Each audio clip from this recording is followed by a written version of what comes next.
네, 부산은 지금 함께하고 계신 시각 5시 43분입니다. 한 주간 전 세계 곳곳에서 일어난 주요 이슈들 정리해보는 시간입니다. 동의대 아시아개발연구소장 김태환 교수 전화 연결돼 있습니다. 교수님 안녕하십니까? 예, 안녕하세요. 네. 어제 새벽 일본 후쿠시마에서 규모 7.4의 강진이 또다시 발생했습니다. 지난 2011년 동일본 대지진 발생한 이후 5년 만인데요. 이 소식 좀 먼저 소개해 주시죠. 예, 22일인 어제 오전 5시 59분쯤에 후쿠시마현 앞바다에서 규모 7.4의 강진이 발생했고 이에 따른 지진 해일도 해안 지역에 있었습니다. 지진 해일은 인근 미야자키현에서도 발생했는데요. 그렇지만 이번 지진 해일은 1m 내외로 5년 전 동일본 대지진 때 발생한 20m에 이르는 그런 지진 해일에 비하면 좀 미미한 것이었고요. 인명 피해도 경미한 부상자들이 약간 있었을 뿐 큰 피해 보고는 아직까지 없는 것으로 그렇게 전해지고 있습니다. 그리고 또 어제 밤 11시 4분쯤에도 같은 후쿠시마현 앞바다에서 규모 5.7의 여진이 발생했다고 NHK가 보도했는데요. 일본 기상청은 앞으로 한 일주일 이내에 비슷한 규모의 여진이 발생할 가능성이 있다고 주의를 당부했다고 합니다. 네, 이번 지진이 5년 전 규모 9.0의 동일본 대지진보다는 규모가 좀 작기도 했지만 그것보다 일본 관계 당국의 좀 신속한 대처가 피해를 줄였다 이런 견해가 있죠. 우리에게 아무래도 좀 시사하는 바가 참 많은 것 같은데 좀 어떻게 보시나요? 네, 아무래도 분명히 우리가 일본에서 배워야 할 부분인 것이 분명합니다. 2011년 동일본 대지진은 워낙 규모가 엄청나기도 했지만 정부의 미온적이고 늑장 대처 이런 것들이 많이 지적돼 왔습니다. 일본 내에서도요. 그래서 결국에 당시 민주당의 간 나오토 총리가 사퇴하기까지 이르렀었는데요. 그런데 이번 아베 총리는 우리나라에서는 우익 성향으로 좀 점수를 못 받고 있지만 일본에서 인기가 대단하거든요. 네. 아베 총리는 특히 올 봄 4월에 또 규모 7.3의 지진이 구마모토에서 있었는데 그때 아주 신속하게 현장을 방문해서 대책을 세우고 또 발빠른 대응으로 일본 국민들한테 또 좋은 점수를 받았습니다. 아베 총리가. 그래서 총리까지 사퇴한 데 이른 2011년 동일본 대지진의 전철을 밟지 않는 것 같고요. 이번 지진에서도 현재 총리가 에이펙 정상회담 참석 때문에 해외에 나가 있거든요. 그럼에도 불구하고 지진 발생 3분 만에 총리 관저의 위기관리센터에 연락실이 설치됐고 또 지진 규모의 피해 상황을 파악하고 지방자치단체들하고 협조하면서 대책 마련에 들어갔다는 겁니다. 그게 지진 발생 3분 만인 6시 2분 정도였고요. 네. 아직도 새벽이죠. 그리고 또 지구 반대편에 있는 아베 총리도 오전 7시경에 현지에서 기자회견을 열어가지고 안전대책을 강구하는 그런 모습을 일본 국민들에게 보내줬는데 지진 발생 1시간 만이랍니다. 네. 수백 명을 품고 침몰해가는 세월호가 생중되고 있는데도 7시간 동안 우리 지도자들은 얼굴을 내비치지 못했는데 이런 경우를 생각을 하면 마음이 좀 찹찹해집니다. 네. 일본 국민은 아무래도 참 행복한 국민인 것 같습니다. 이번 지진으로 일본 국민이 좀 어렵겠지만 아베 총리의 성실한 면을 또 다시 발견하게 됐습니다. 네, 일본의 신속한 대처 그리고 아베 총리의 그런 성실함 참 우리와 비교해 보면 씁쓸함을 감출 수가 없네요. 부러운 면인 것이 그렇습니다. 분명합니다. 그런데 또 이번에 한일 간 군사 비밀 정보 교환을 위한 군사 정보 보호 협정의 서명이 오늘 오전에 이루어졌습니다. 네, 맞습니다. 이에 대해서 야3당을 비롯해서 시민단체 반발도 많은데요. 좀 어떻게 보시나요? 예, 이게 한민구 국방장관하고 나가미야 주한 일본 대사가 양국을 대표해서 오늘 오전에 서명한 것으로 그렇게 발표가 됐습니다. 이번에 서명한 군사정보 보호협정은 서면으로 양국에 통보되면 바로 발효하는 것으로 그렇게 알려졌는데요. 사실 이게 이명박 정부 하에서도 서명을 하려고 불과 얼마 앞두고 나서 국민 여론의 반대에 부딪혀서 무산됐던 거거든요. 그렇다면은 그 교훈을 되새겨서 이것을 다시 이렇게 추진하려면 국내적으로 충분한 여론 수렴과 토의 과정을 거쳤으면 얼마나 좋았을까 하는 그런 생각이 듭니다. 네. 지금은 좀 국민들이 많이 힘든 이런 과정인데 이럴 때일수록 충분히 여론 수렴과 토의 거치는 과정에 시간이 좀 걸리더라도 그런 게 없었다는 것이 많이 참 답답한 노릇이고요.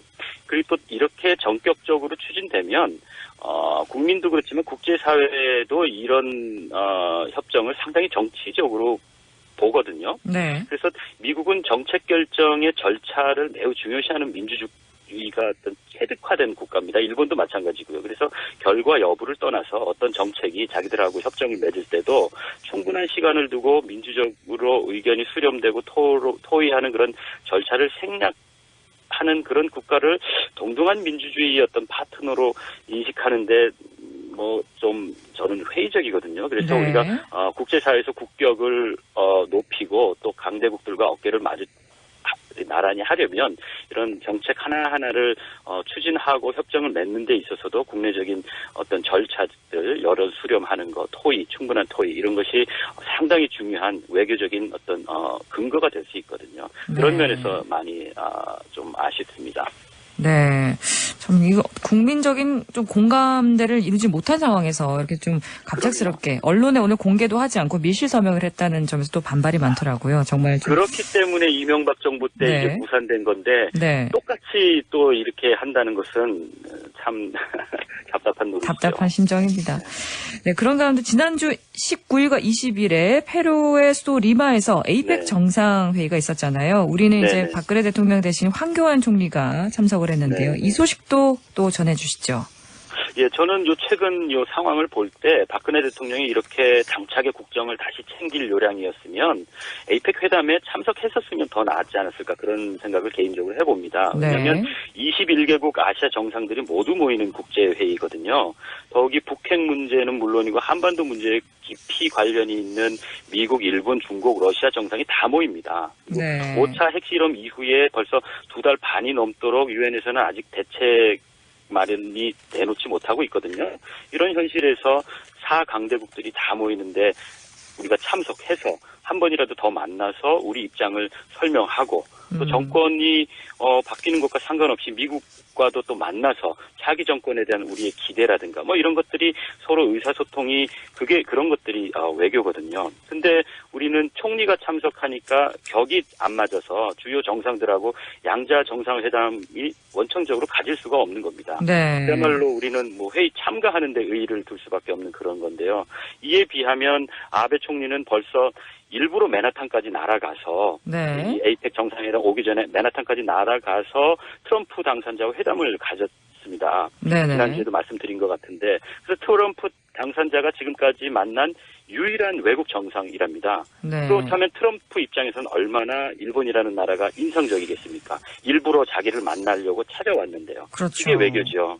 근데 우리나라는 언론에서부터 정치권에 이르기까지 선거 과정에서도 트럼프에 대한 비판이 상당히 목소리가 컸고 네네. 당선된 이후에도 트럼프에 대한 좀 비우호적인 그런 것들이 아직도 많이 남아 있거든요. 네. 이런 거는 국익을 위한 걸 생각하면 좀 비외교적인 그런 것들입니다. 그래서 이런 좀 외교적으로 좀 더 이렇게 좀 부드럽고 좀 더 이렇게 세련된 그런 것들이 이런 상황을 볼 때 한국이 좀 우리나라가 좀 많이 힘을 아직도 기울여야 되겠다. 그런 좀 아쉬움들이 많이 남습니다. 네, 참.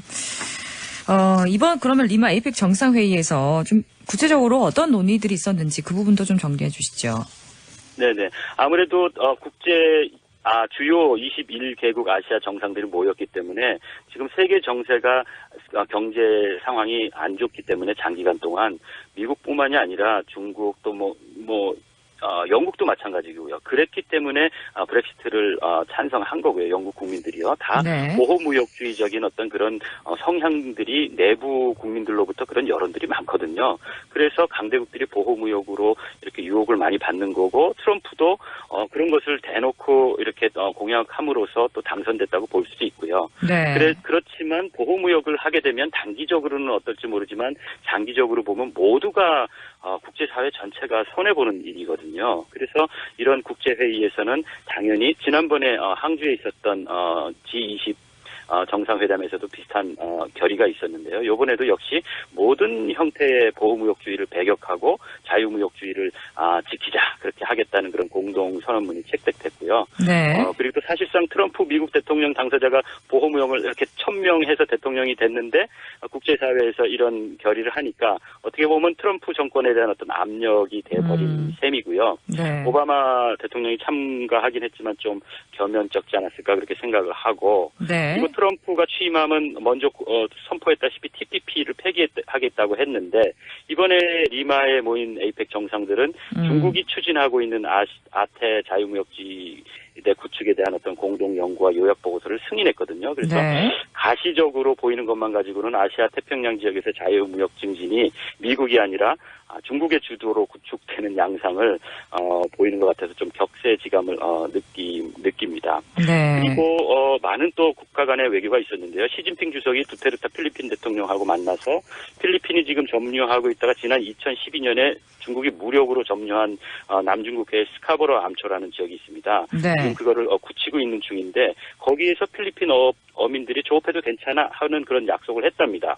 그래요. 근데 이게 외교적으로 보면 만약에 필리핀이 이걸 받아들인다면 스카보로 암초에 대한 중국의 실효 지배를 인정하는 꼴이 되기 때문에 필리핀 두테르테 대통령이 어떻게 할까 좀 지켜봐야 될 것 같습니다. 두테르테 대통령의 최근 행보가 미국에서 좀 중국으로 기우는 듯한 그런 행보도 보였기 때문에 네. 이 안보 문제가 이렇게 얽혀 있을 때 과연 어떻게 할지 쉽지는 않을 거거든요. 국내적인 네. 여론도 있고 그래서 참 한반도를 둘러싸고 많이 급변하기 때문에 우리가 좀 바깥 문제도 좀 이렇게 관심 있게 사실은 네.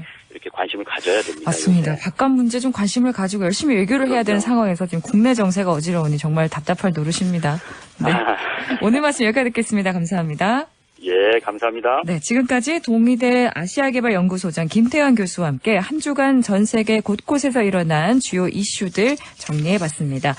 하루 사이 추위의 기세가 매서워졌습니다. 어제보다 무려 7도 정도 내려갔는데요. 내일은 더 추울 것으로 예상되니까요. 추위 대비 단단히 하셔야겠습니다.